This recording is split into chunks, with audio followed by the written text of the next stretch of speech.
എല്ലാ സഹോദരങ്ങൾക്കും നമ്മുടെ യൂട്യൂബ് ചാനലിലേക്ക് സ്വാഗതം.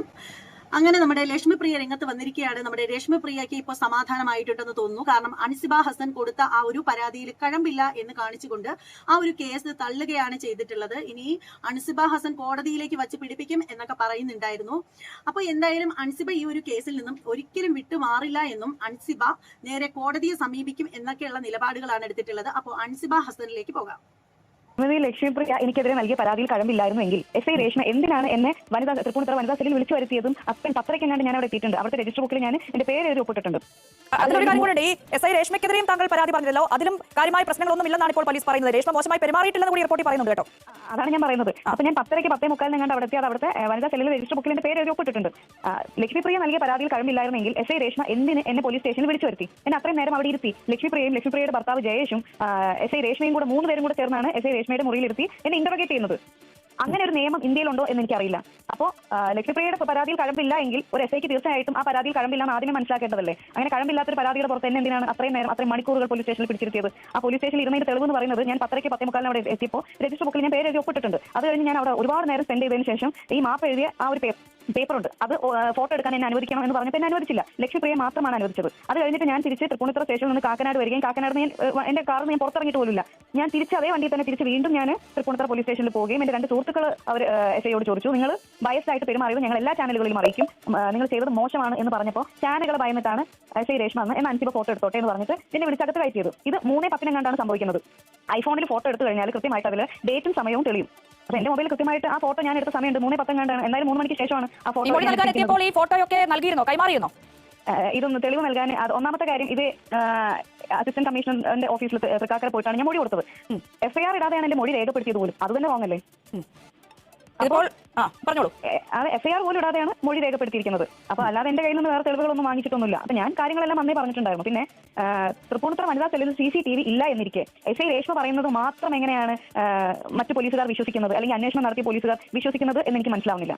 പിന്നെ ശ്രീമതി ലക്ഷ്മിപ്രിയ എന്തോ ഓഡിയോ സംഭാഷണങ്ങൾ റെക്കോർഡ് ചെയ്ത് കൊടുത്തിട്ടുണ്ടെന്ന് പറഞ്ഞു. ആ റെക്കോർഡ് ചെയ്ത ഓഡിയോയിൽ വ്യക്തമായിട്ടുണ്ടാവുമല്ലോ എന്നെ അതോ തൃപ്പൂണിത്തുറ പോലീസ് സ്റ്റേഷനിൽ പരാതി കൊടുത്തപ്പോഴാണോ? തൃപ്പൂണിത്തുറ പോലീസ് സ്റ്റേഷനിൽ ഞാൻ മൊഴി കൊടുക്കാൻ വേണ്ടിയിട്ട് എന്നെ നിർബന്ധപൂർവ്വം വിളിച്ചു വരുത്തിയത് ലക്ഷ്മിപ്രിയ ഡിജിറ്റൽ തെളിവുകൾ ഉണ്ടെന്നാണല്ലോ മാധ്യമങ്ങളോട് പറഞ്ഞിരുന്നത്. 1 മണിക്കൂർ 17 മിനിറ്റ് എത്രയോ സെക്കൻഡ് എന്നൊക്കെ അവർ പറയുന്നുണ്ടായിരുന്നു. ആ ഓഡിയോ അവിടെ കൊടുത്തിട്ടുണ്ടെന്നുണ്ടെങ്കിൽ ആ ഓഡിയോയിൽ എന്തൊക്കെ പറഞ്ഞിട്ടുണ്ട്, ആ പറഞ്ഞത് അങ്ങനെയാണെന്നുണ്ടെങ്കിൽ അവർ പബ്ലിക് ആക്കട്ടെ. ആ ഓഡിയോ ലക്ഷ്മിപ്രിയ ഏതായാലും റെക്കോർഡ് ചെയ്തു. അങ്ങനെയാണെങ്കിൽ അത് പബ്ലിക് ആക്കട്ടെ. എന്തൊക്കെ അവിടെ സംസാരിച്ചെന്ന് എല്ലാവരും കേൾക്കട്ടെ. ഇനിയിപ്പോൾ അല്പസമയത്തുള്ളിൽ അവർ മാധ്യമങ്ങളെ കാണുന്നുണ്ട് കേട്ടോ ലക്ഷ്മിപ്രിയ. അവർ മാധ്യമങ്ങളെ കാണട്ടെ. അങ്ങനെയാണെങ്കിൽ ആ ഓഡിയോ അവർ പബ്ലിക് ആക്കട്ടെ. ഞാൻ അതാണ് പറയുന്നത്. അവർ എന്തൊക്കെ സംസാരിച്ചു എന്നുള്ളത് 1 മണിക്കൂറും 17 മിനിറ്റും ഈ എത്രയോ സെക്കൻഡുകൾ അതിലുപരി ഞാൻ അവിടെ സംസാരിച്ചിട്ടുണ്ടെന്നുള്ള കാര്യം എനിക്കറിയാം. എന്നാലും കുഴപ്പമില്ല, അവർ റെക്കോർഡ് ചെയ്ത് അത്രയും സമയം എന്തൊക്കെ സംസാരിച്ചു എന്നുള്ളത് പുറത്തു വരട്ടെ. ഇതിപ്പോൾ ഈ ACP കമ്മീഷണർക്ക് റിപ്പോർട്ട് നൽകി. റിപ്പോർട്ടിൽ പറയുന്ന വിവരങ്ങളാണ് ഞാൻ അൻസിബയോട് സൂചിപ്പിച്ചത്. 2 പരാതിയിലും കഴമ്പില്ല. ഓക്കെ, സ്വാഭാവികമായി അത് മനസ്സിലാകും അൻസിബ. അപ്പം ഞാൻ ഒരു കാര്യം ചോദിച്ചോട്ടെ, ഇനിയിപ്പോൾ എന്താണ് പ്ലാൻ? ഇതിവിടെ അവസാനിക്കുകയാണോ അതോ ഇനിയുള്ള നീക്കങ്ങൾ എന്തായിരിക്കും അൻസിബയുടെ? ഇല്ല, ഞാൻ കോടതി പോകാൻ തന്നെ തീരുമാനിച്ചിരിക്കുന്നത്. കാരണം എന്താണെന്ന് വെച്ച് കഴിഞ്ഞാൽ കേരളം എന്ന് പറഞ്ഞൊരു സംസ്ഥാനത്ത് ഇൻഫ്ലുവൻസ് നടക്കൂല എന്ന് വിശ്വസിച്ചിരുന്ന ഒരു പെൺകുട്ടിയായിരുന്നു ഞാൻ. പക്ഷേ ഇപ്പൊ എനിക്ക് മനസ്സിലായി ഇവിടെ ഇൻഫ്ലുവൻസ് നടക്കുന്നു. ഭയങ്കര സങ്കടമുണ്ട്. കാരണം എസ് ഐ രേഷ്മ മോശമായി പെരുമാറിയിട്ടില്ല എന്ന് റിപ്പോർട്ട് വരാൻ എങ്ങനെ പറ്റിയെന്ന് എനിക്ക് മനസ്സിലാവണം. എനിക്ക് സങ്കടമുണ്ട്. ഞാൻ എസ് ഐ രേഷ്മയ്ക്കെതിരെ പരാതി കൊടുത്തപ്പോൾ എനിക്ക് അറിയാമായിരുന്നു ഇതൊക്കെ തന്നെ ആയിരിക്കും റിപ്പോർട്ട് വരാൻ പോകുന്നത്. എനിക്കൊരു മുൻപരിചയവും ഇല്ലാത്ത എസ് ഐ രേഷ്മയ്ക്കെതിരെ ഒരു പരാതി നൽകിയിട്ട് എനിക്ക് എന്ത് കിട്ടാനാണ്? അറ്റ്ലീസ്റ്റ് അതെങ്കിലും ചിന്തിച്ചൂടെ? എനിക്ക് ഒരു മുൻപരിചയവും ഇല്ല എസ് ഐ രേഷ്മയെ. അവർ ഞാൻ ഒരിക്കൽ പോലും കണ്ടിട്ടില്ല. ആദ്യമായി കാണുന്നത് ഞാൻ ആ സ്റ്റേഷനിൽ ചെല്ലുമ്പോഴാണ്. എനിക്ക് മാനസികമായിട്ട് ഞാൻ ബുദ്ധിമുട്ടിയത് കൊണ്ടും ഇൻസൾട്ടഡ് ആയതുകൊണ്ടും മാത്രമാണ് ഞാൻ പരാതിപ്പെട്ടത്. ഇനി ഒരാൾക്കും അങ്ങനെ ഒരു ദുരനുഭവം ഉണ്ടാവാതിരിക്കാൻ. അപ്പൊ അന്ന് ACP എൻ്റെ അടുത്ത് ഞാൻ മൊഴി കൊടുത്ത സമയത്ത് എന്നോട് പറഞ്ഞു അവിടെ CCTV ഇല്ല, ഇനി മുതൽ CCTV അവിടെ വെക്കാൻ പോവാണെന്ന്. അപ്പോൾ ഒരു കാര്യത്തിൽ എനിക്ക് സന്തോഷമുണ്ട്. ഇനിയെങ്കിലും അവിടെ വരുന്ന സ്ത്രീകളോട് മാന്യമായി പെരുമാറില്ല. അവിടെ CCTV വെക്കുന്ന ACP ഉറപ്പ് നൽകിയതുകൊണ്ട് അവിടെ ഇപ്പോൾ വെച്ചിട്ടുണ്ടാവുമായിരിക്കും. CCTV ദൃശ്യങ്ങളുടെ അടിസ്ഥാനത്തിലാണ് ഇപ്പോൾ പോലീസിന് പ്രധാനപ്പെട്ട നീക്കങ്ങളും തെളിവുകളും ഒക്കെ കിട്ടുന്നത്. അപ്പോൾ പോലീസ് സ്റ്റേഷനിൽ CCTV ഇല്ലെന്ന് പറയുമ്പോൾ അതൊരു പ്രധാനപ്പെട്ട ചോദ്യം കൂടിയാണ്. അപ്പം ഈ ACPയുടെ കാര്യങ്ങളൊക്കെ സംസാരിക്കുമ്പോൾ മനസ്സിലേക്ക് ബോധ്യമുണ്ടായിരുന്നു രേഷ്മയ്ക്കെതിരെ ഒന്നും നടക്കാൻ പോകുന്നില്ല, ഒന്നും സംഭവിക്കാൻ പോകുന്നില്ല. ചുരുക്കി പറഞ്ഞാൽ രേഷ്മയെ സഹപ്രവർത്തകർ സംരക്ഷിച്ചു എന്നാണോ അൻസിബ മനസ്സിലാക്കിയിരിക്കുന്നത്? തീർച്ചയായിട്ടും. കാരണം രേഷ്മ എസ് ഐ എന്നോട് പെരുമാറിയത് എങ്ങനെയാണെന്ന് എനിക്കല്ലേ അറിയാവുന്നത്. അത് മാത്രമല്ല, കഴമ്പില്ലാത്തൊരു പരാതിയാണെന്ന് തിരിച്ചറിയാൻ പോലും എസ് ഐ രേഷ്മയ്ക്ക് കഴിവില്ലായിരുന്നു. എസ് ഐ രേഷ്മയ്ക്ക് ആദ്യമേ കാണുമ്പോൾ ഇതൊരു കഴമ്പില്ലാത്ത പരാതിയാണെന്ന് ACP വന്ന് അന്വേഷിച്ചിട്ട് കണ്ടെത്തേണ്ട ആവശ്യമില്ലല്ലോ. സാധാരണ ഒരു SIക്ക് ഇത് മനസ്സിലാക്കാനുള്ള കഴിവ് വേണ്ടേ? അപ്പൊ കഴമ്പില്ലാത്ത ഒരു പരാതിയുടെ പുറത്ത് എന്നെ വിളിച്ചു വരുത്തി പരാതിക്കാരിയുടെ ഭർത്താവിനെ ഉൾപ്പെടെ ഇന്റർഗേറ്റ് ചെയ്യാൻ സമ്മതിച്ചതിൽ എന്റെ ന്യായം എന്താണെന്ന് എനിക്ക് മനസ്സിലാവുന്നില്ല. എന്നെ 1 സെക്കൻഡ് പോലും ഇന്ത്യൻ ലോ അനുസരിച്ച് പോലീസ് സ്റ്റേഷനിൽ ഇരുത്താനുള്ള നിയമ സാധുത അവിടെ ഇല്ലായിരുന്നു. എന്നിരിക്കെ എന്തിനാണ് അവിടെ പിടിച്ചിരുത്തിയത്? എന്തിനാണ് മാപ്പ് എഴുതിപ്പിച്ചു? അപ്പോൾ ആ പേപ്പറിന്റെ ഫോട്ടോ ലക്ഷ്മിപ്രിയയ്ക്ക് മാത്രം ഫോട്ടോ എടുക്കാൻ സമ്മതിക്കുന്നു. ഞാൻ 2ാമത് ചെന്നപ്പോഴാണ് എന്നെ സമ്മതിച്ചത്. അതിന്റെ സമയം എന്റെ മൊബൈലിൽ കിടക്കുകയാണ്.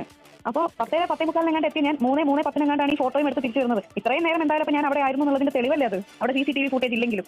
തീർച്ചയായും. ഇതിപ്പോൾ നിയമ നടപടിയുമായി താങ്കൾ മുന്നോട്ട് പോകുമെന്ന് പറഞ്ഞത് രേഷ്മയ്ക്കെതിരെ മാത്രമാണോ, ലക്ഷ്മിപ്രിയക്കെതിരെ കൂടി ആ രീതിയിലുണ്ടോ? തീർച്ചയായിട്ടും ഞാൻ മുന്നോട്ട് പോകും. ഞാൻ കേസുമായി മുന്നോട്ട് തന്നെ പോകും. രണ്ട് കൂട്ടർക്കെതിരെയും പോകും. കഴമ്പില്ലാത്ത ഒരു പരാതിയുടെ പുറത്ത് എന്നെ പോലീസ് സ്റ്റേഷനിൽ വിളിച്ചിരുത്തുകയും എന്നെ ഭാര്യയ്ക്കും ഭർത്താവിനും എസ്ഐക്കും കൂടെ ചേർന്ന് ചോദ്യം ചെയ്യുകയും ചെയ്യുന്നത് എന്റെ ഫണ്ടമെന്റൽ റൈറ്റിനെയാണ് ചോദ്യം ചെയ്തത്. ഈ പറഞ്ഞ ലക്ഷ്മിപ്രിയയ്ക്കും ശ്രീ ജയേഷിനും ശ്രീമതി രേഷ്മ മാമിനും ഇവർക്കൊക്കെയുള്ള അതേ അവകാശമുള്ള ഇന്ത്യൻ പൗരയാണ് ഞാനും. എനിക്കില്ലാത്ത എന്ത് അവകാശമാണ് അവർക്ക് മൂന്ന് പേർക്കുള്ളത്? ഇതിപ്പോൾ അൻസിബ എന്ന മൊഴി നൽകാൻ എത്തിയപ്പോൾ ഒരു അനുകൂല ഏത് രീതിയിലുള്ള ഒരു പെരുമാറ്റം അല്ലെങ്കിൽ ഏത് രീതിയിലുള്ള സമീപനമാണ് എസിപിയുടെ ഭാഗത്തുനിന്ന്? മീൻസ് എന്താണ് മനസ്സിലാക്കാൻ കഴിഞ്ഞത്? ചോദിക്കുമ്പോഴൊക്കെ ഇതിന്റെ പോക്ക് എങ്ങോട്ടാണെന്ന് സ്വാഭാവികമായി അവരുടെ ഭാഗത്ത് കാര്യങ്ങൾ വ്യക്തമെത്തുമ്പോൾ നമുക്ക് മനസ്സിലാക്കാൻ കഴിയുമല്ലോ. അന്ന് എന്താണ് കൂടുതലായി പറഞ്ഞതൊക്കെ? മാന്യമായിട്ട് തന്നെയാണ് എന്നോട് പെരുമാറിയിട്ടുള്ളതും ചോദ്യം ചോദിച്ചിട്ടുള്ളതും ഞാൻ എന്റെ മൊഴി രേഖപ്പെടുത്തിയിട്ടുള്ളതും. ആ സമയത്ത് തന്നെ ACP ആ പരാതി നോക്കിയിട്ട് പറഞ്ഞിട്ടുണ്ടായിരുന്നു ഈ പരാതിയിലൊന്നും കേസെടുക്കാൻ പറ്റില്ല എന്ന് അപ്പോഴേ പറഞ്ഞിട്ടുണ്ടായിരുന്നു. അതായത് എന്റെ പരാതിയല്ല, ശ്രീമതി ലക്ഷ്മിപ്രിയ കൊടുത്ത പരാതിയുടെ പുറത്ത് കേസെടുക്കാനൊന്നും പറ്റില്ല എന്ന് പറഞ്ഞു. ഞാൻ പറഞ്ഞു ഇതന്നെയാണ് സാർ എന്റെ പ്രശ്നം. അങ്ങനെ കേസെടുക്കാൻ പറ്റാത്തൊരു കാര്യത്തിന് എന്നെ എന്തിനു വിളിച്ചു വരുത്തി പോലീസ് സ്റ്റേഷനിൽ? അതാണ് എന്റെ ക്വസ്റ്റ്യൻ. SI രേഷ്മ എന്നോട് മാന്യമായി പെരുമാറിയിട്ടില്ലേ എന്നുള്ളത് എന്റെ പ്രശ്നമാണ്. അതവിടെ ഇരിക്കട്ടെ. ആദ്യത്തെ പ്രശ്നം SI രേഷ്മ എന്തിന് എന്നെ നിർബന്ധപൂർവ്വം വിളിച്ചു വരുത്തി? അതുണ്ടായിരുന്ന ASI വനജയെ കൊണ്ടാണ് എന്നെ വിളിപ്പിച്ചത്. അപ്പൊ എന്നെ വിളിപ്പിച്ചു എന്നുള്ളത് ആദ്യത്തെ തെറ്റ്. രണ്ടാമത്തെ തെറ്റാണ് എന്നെ മാനസികമായി എന്നെ പീഡിപ്പിച്ചു എന്നുള്ളത്. അപ്പൊ കഴമ്പില്ലാത്തൊരു പരാതിയുടെ പുറത്ത് എന്നെ വിളിച്ചു വരുത്താനും ഭാര്യയ്ക്കും ഭർത്താവിനും എസ്ഐയും 3 പേരും കൂടി ഇന്റർഗേറ്റ് ചെയ്യുന്നതും ജനാധിപത്യം ഉള്ള ഒരു നാട്ടിൽ എങ്ങനെയാണ് നടക്കുന്നത്? അപ്പൊ അൻസിബ ഹസൻ തന്റെ തീരുമാനത്തിൽ തന്നെ ഉറച്ചു നിൽക്കുകയാണ്. അതിനേക്കാൾ പാറ പോലെ ഉറച്ചു നിൽക്കുകയാണ് ഇപ്പൊ ലക്ഷ്മിപ്രിയയ്ക്ക് 1, 2 അല്ല 3 കോടി രൂപയാണ് നഷ്ടപരിഹാരമായിട്ട് അൻസിബ ഹസന് ഏത്തീരെ പുള്ളിക്കാരത്തി കൊടുക്കാനിരിക്കുന്നത് എന്നുള്ളൊരു ശുഭ വാർത്തയാണ് അറിയിക്കുന്നത്. അൻസിബ ഹസൻ 1 കോടി രൂപയാണ് ആവശ്യപ്പെട്ടതെങ്കിൽ ലക്ഷ്മിപ്രിയ 3 കോടിയാണ് ആവശ്യപ്പെടുന്നത്. ശരിക്കും ഇവിടെ എന്റെ ഒരു ഡൗട്ട് എന്ന് പറഞ്ഞാൽ ഈ സിനിമാക്കാർക്കൊന്നും കോടിക്കൊന്നും ഒരു വിലയില്ലേ എന്നാണ് എനിക്ക് മനസ്സിലാവാത്തത്. നമുക്കൊക്കെ 1 ലക്ഷം എന്ന് പറഞ്ഞാൽ തന്നെ നമ്മൾ ഇങ്ങനെ ഇരിക്കും.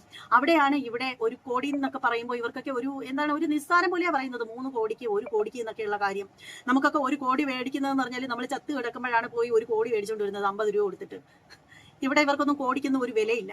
അപ്പൊ എന്തായാലും ലക്ഷ്മിപ്രിയ പറയുന്നത് ലക്ഷ്മിപ്രിയ ഇനി വീട്ടിൽ കൊടുക്കത്തില്ല, കേസ് കോടതിയിലേക്ക് പോവട്ടെ എന്നൊക്കെയാണ്. ലക്ഷ്മിപ്രിയ നിരപരാധിയാണെന്നൊക്കെയാണ് പറയുന്നത്. അപ്പൊ എന്തായാലും ലക്ഷ്മിപ്രിയയുടെ ഭാഗത്ത് നിന്ന് ഒരുപാട് തെളിവുകൾ ഉണ്ടെന്നൊക്കെ ലക്ഷ്മിപ്രിയ പറയുന്നുണ്ട്. എന്തായാലും ഇനി കുറച്ചു നേരം നമുക്ക് ലക്ഷ്മിപ്രിയ പറയുന്ന കേൾക്കാം. പരാതി ഫേക്കാണെന്ന് വന്നിട്ടില്ല. അൻസിബ വിചാരിച്ചാൽ തകർന്നു പോകുന്ന ഒരാളല്ല ലക്ഷ്മിപ്രിയ. പക്ഷേ അൻസിബയുടെ പിന്നിൽ കൃത്യമായിട്ടും അജണ്ടയുണ്ട്. ഇവിടുത്തെ മതവർഗീയവാദികൾ അൻസിബയുടെ പിന്നിൽ ഉണ്ട് എന്ന് ഞാൻ ബലമായി സംശയിക്കുന്നു. അതായത് ഞാൻ പരാതിയായിട്ട് കൊടുത്തിട്ടില്ലല്ലോ. ഞാൻ ഇങ്ങനെ ഒരു മെസ്സേജ് എനിക്ക് വന്നിട്ടുണ്ട്, ഇതിന്റെ കാര്യം ഒന്ന് അന്വേഷിച്ച് പറയണം എന്ന് മാത്രമേ ഞാൻ പറഞ്ഞിട്ടുണ്ടായിരുന്നുള്ളൂ. അല്ലാണ്ട് ഞാൻ കൊടുത്തത് ഒരു ഗൗരവമുള്ള പരാതിയാണെന്നും ഇത് കംപ്ലൈന്റ് രജിസ്റ്റർ ചെയ്യണമെന്നും ഞാൻ ഒരിടത്തും പറഞ്ഞിട്ടുണ്ടായിരുന്നില്ല. ഇത് പരിഹരിക്കാവുന്ന ഒരു സ്ഥലം എന്ന നിലയിൽ മാത്രമാണ് ഞാൻ തൃപ്പൂണിത്തുറ വനിതാ സെല്ലിലേക്ക് പോയതും കംപ്ലൈന്റ് കൊടുത്തതും. അല്ലാതെ എന്റെ പരാതി ഒരു കാര്യഗൗരവമുള്ള പരാതിയാണെന്ന് ഞാൻ പറഞ്ഞിട്ടേ ഇല്ല. ഒരു പരാതി എങ്ങനെയാണ് വ്യാജമാകുന്നത്? എങ്ങനെയാണ്? ഒന്നുകിൽ നമ്മൾ അവരെ പറ്റി അടിസ്ഥാനരഹിതമായിട്ടുള്ള ആരോപണങ്ങൾ ഉന്നയിച്ചുകൊണ്ട് കംപ്ലൈന്റ് കൊടുക്കണം, ഇല്ലെങ്കിൽ നമ്മൾ പരാതിയിൽ പറഞ്ഞിട്ടുള്ള കാര്യങ്ങൾ കൃത്യതയില്ലാത്തതും അവ്യക്തമായതുമാവണം, അല്ലെ വ്യാജമായതാവണം. ഇത് രണ്ടും ഇല്ലല്ലോ. ഞാൻ എനിക്ക് എന്താണോ വന്നിട്ടുള്ളത്, അൻസിബയിൽ നിന്ന് എനിക്ക് എന്താണോ നേരിട്ടുള്ളത്, ആ കാര്യം വെറും 4 വരിയിൽ ഞാൻ പറയുക മാത്രമേ ചെയ്തിട്ടുള്ളൂ. മുൻപ് ഞാൻ പ്രസ് മീറ്റിൽ പറഞ്ഞതുപോലെ അതിനൊരു പരാതിയായിട്ട് പോലും പറയാൻ പറ്റില്ല. എന്റെ ഒരു വിഷമം, എനിക്ക് അതുകൊണ്ട് ഉണ്ടാക്കിയ പ്രശ്നങ്ങൾ, അത് മാത്രമേ ഞാൻ എന്റെ പരാതി പറഞ്ഞിട്ടുണ്ടായിരുന്നുള്ളൂ. അതിനെ ഗൗരവപൂർണ്ണമായിട്ട് എടുക്കണമെന്നോ ചർച്ച ചെയ്യണമെന്നോ ആഗ്രഹിക്കാത്തതുകൊണ്ടാണ് ഞങ്ങളുടെ സംഘടനയിൽ പോലും ഞാനത് പറയാതിരുന്നത്.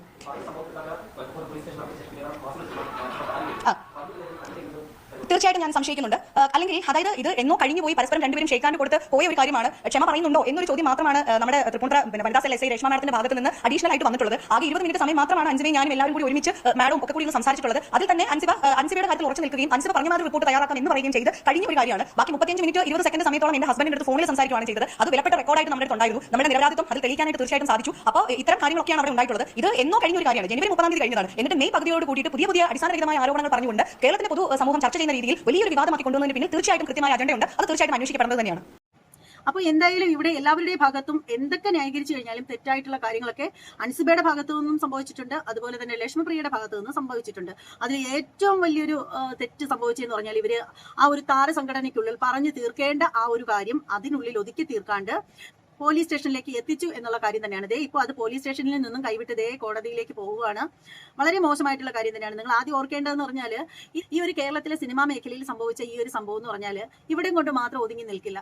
മറ്റ് സിനിമാ ഫീൽഡിലും, അത് തമിഴകത്തായാലും ബോളിവുഡിലായാലും എവിടെയാണെങ്കിലും ഈ ഒരു വിഷയത്തെക്കുറിച്ച് എല്ലാവരും ചർച്ച ചെയ്യും. എല്ലാവരുടെ മാധ്യമങ്ങളും ഇത് റിപ്പോർട്ട് ചെയ്യുകയും എല്ലായിടത്തും ഇത് ന്യൂസ് വഴി എങ്ങനെയാണെങ്കിലും അതൊരു ചർച്ചയാവുകയും ചെയ്യും. ശരിക്കും ഇതൊരു നല്ല പ്രവൃത്തിയായിട്ട് എനിക്ക് തോന്നുന്നില്ല. ശരിക്കും നമ്മളെ മലയാളികളെ ഒട്ടുക്ക് നാണം കെടുത്തുന്ന ഒരു പ്രവൃത്തി തന്നെയാണ് ഇപ്പൊ താരസംഘടനയിലെ ഈ ഒരു കടിപിടി എന്ന് പറയാതിരിക്കാൻ യാതൊരു നിവൃത്തിയില്ല. ശരിക്കും നമ്മൾ കുറച്ച് അഡ്ജസ്റ്റ് ചെയ്യാനായിട്ട് ശ്രമിക്കണം എന്ന് പറയാതിരിക്കാൻ നിവൃത്തിയില്ല. കാരണം നമ്മുടെ സെലിബ്രിറ്റികൾക്കുള്ള ഏറ്റവും വലിയൊരു ക്വാളിറ്റി കുറവെന്ന് പറഞ്ഞാൽ അഡ്ജസ്റ്റ് ചെയ്യാനുള്ള ഒരു മനസ്സ് ഇല്ലാത്തത് തന്നെയാണ്. അഡ്ജസ്റ്റ് എന്ന് പറഞ്ഞാൽ നമ്മൾ ഉദ്ദേശിക്കുന്ന അഡ്ജസ്റ്റ് വേറെ, അവരുദ്ദേശിക്കുന്ന അഡ്ജസ്റ്റ് വേറെ. നമ്മൾ പറയുന്നതെന്ന് പറഞ്ഞാൽ എന്തെങ്കിലും കാര്യമുണ്ടെങ്കിൽ അത് ആത്മസംയമനത്തോടു കൂടി നേരിടാനുള്ള ഒരു കഴിവുണ്ടാവണം. എന്തെങ്കിലും കാള പറ്റൂ എന്ന് കേൾക്കുന്നതിന് മുമ്പേ കയറും എടുത്തിട്ട് ചാടി ഇറങ്ങുന്നത് നല്ല ഒരു പ്രവൃത്തിയായിട്ട് എനിക്ക് തോന്നുന്നില്ല.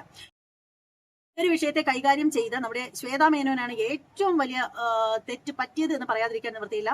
ശ്വേതാ മേനോൻ നല്ലൊരു പ്രസിഡന്റ് ആയിരുന്നു എങ്കിൽ ഒരിക്കലും ഈ ഒരു വിഷയത്തെ ഇങ്ങനെ ആവുകയില്ലായിരുന്നു. അവർക്കത് വേണ്ട രീതിയിൽ കൈകാര്യം ചെയ്യാൻ പറ്റാത്തത് കൊണ്ട് തന്നെയാണ് ഇത്രയും കാര്യങ്ങളൊക്കെ ഇവിടെ ഉണ്ടായത്.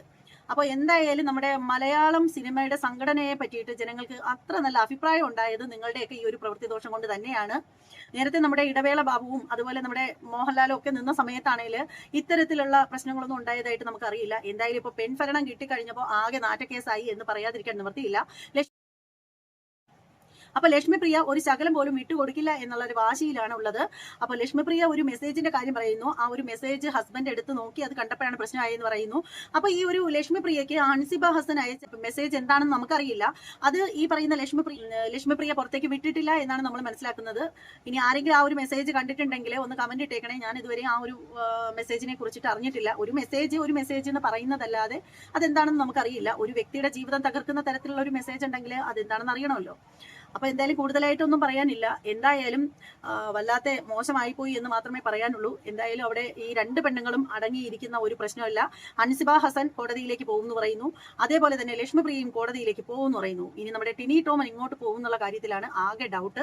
എന്തായാലും നമ്മുടെ സെലിംകുമാറിന്റെ വീട്ടിൽ വന്നിട്ടുള്ള നമ്മുടെ ടിനി ടോമിന്റെ അഭിനയത്തെ ക്ലാപ്പ് കൊടുക്കാതിരിക്കാൻ നിവർത്തിയില്ല. പുള്ളിക്കാരൻ വളരെ അടിപൊളിയായിട്ട് അഭിനയിച്ചു. എന്തായാലും കൂടുതലായിട്ട് അതിനെ കുറിച്ചിട്ടൊന്നും പറയുന്നില്ല. എല്ലാവരും അതേക്കുറിച്ചിട്ടൊക്കെ ആവശ്യത്തിലധികം സംസാരിച്ച് പുള്ളിക്കാരന്റെ തോൽ ഉരിച്ച് നിർത്തിയിരിക്കുന്നതിന്റെ ഇടയിൽ പിന്നെ ഞാൻ എന്ത് പറയാനാണ്. അപ്പോൾ എന്തായാലും വീഡിയോയെ കുറിച്ചിട്ടുള്ള നിങ്ങളുടെ അഭിപ്രായങ്ങൾ കമന്റ് ഇട്ടേക്കുക. അപ്പോൾ ചാനൽ സബ്സ്ക്രൈബ് ചെയ്യാതെ കണ്ടുകൊണ്ടിരിക്കുന്ന ആളുകളൊക്കെ ഉണ്ടെങ്കിൽ ഒന്ന് സബ്സ്ക്രൈബ് ചെയ്യുക. വീഡിയോ ഇഷ്ടമാവുകയാണെങ്കിൽ തീർച്ചയായും ലൈക്ക് ചെയ്യുക. മറ്റൊരു വീഡിയോ ആയിട്ട് വീണ്ടും കാണാം. എല്ലാവർക്കും ബൈ.